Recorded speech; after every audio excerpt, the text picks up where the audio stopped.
Think you know how real estate works? Well, you're probably making decisions based on fallacies that could cost you thousands and create a whole lot of unnecessary stress. So here are 10 myths you need to stop believing immediately. Welcome to Let's Get Frank About Real Estate. I'm Frank McManus with Coldwell Banker. And myth number 1 is inspections are a pass or fail grading system. This is absolutely false. The inspector's job is to fine-tooth comb a property, documenting the condition of the home, especially the aspects that impact safety and livability of the home, like the roof, electrical, plumbing, HVAC, and structure.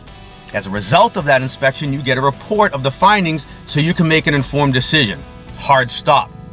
Myth number 2, overpricing your home because you can always negotiate and come down. Now this one costs homeowners thousands of dollars.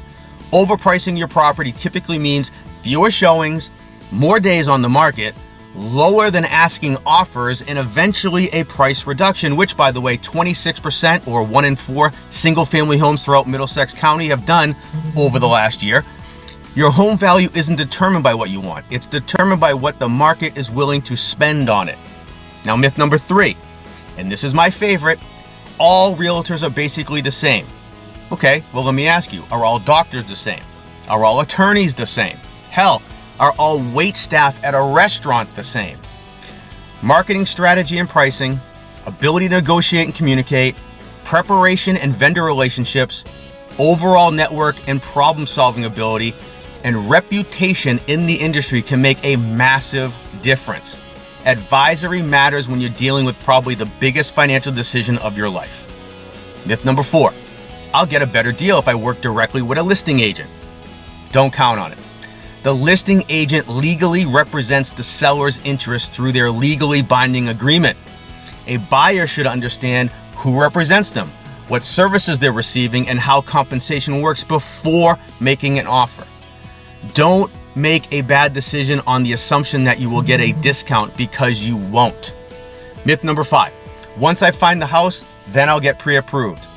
Do this backwards and you can fall in love with a house you aren't prepared to buy or can afford. Getting pre-approved before you search for a house sets the foundation for what you can afford, where you should be looking, and makes your offer stronger. Know your numbers before you start this journey. Myth number 6, for sale by owner means I'll automatically save money. Hit the brakes. Selling a home on your own can eliminate certain costs, but it could also cost you a lot more than you are trying to save when it comes to pricing, exposure, negotiating, contracts, inspections, attorneys, and actually closing the deal. Focus on the net number in your pocket after all expenses rather than how much you think you're going to save. So now stay with me. Myth number 7, I need to update everything before selling. Not necessarily. Don't automatically start spending large sums of money on renovating the kitchens and the bathrooms. First, determine what improvements will actually give you a good return. Sometimes, simply painting, staging, deep cleaning, making small needed repairs, and sprucing up the yard can make much more sense than a $75,000 renovation. Myth number 8, lower commissions mean more money in your pocket. Again, the better question is, what will I net? Saving some money on fees could mean weaker marketing, less exposure, less demand, ineffective negotiations, all which could end up costing you far more money than you're on your bottom line. Focus on the financial outcome more than just the fee. Myth number 9, realtors get kickbacks from those they recommend. Now, federal law, including RESPA, restricts certain referral fees and kickbacks, which could lead to major fines. Your agent should be transparent about the vendor relationships they have, and if you aren't aware of them, simply ask. And then lastly, myth number 10, if I'm in my 60s or an empty nester, my only options are sell or stay. Wrong. You may consider downsizing, relocating, aging in place, modifying your home, or buying a second property. Or if you're going through a silver divorce, there may be even more decisions to consider. The correct answer to this is depends on your life's situation and needs. This is why I created PATH, professional advisors for life's major transitions and housing, because I don't believe every housing decision should start with talking about putting a sign in the yard or how much you're going to get. It should start with what makes the most sense for your next chapter.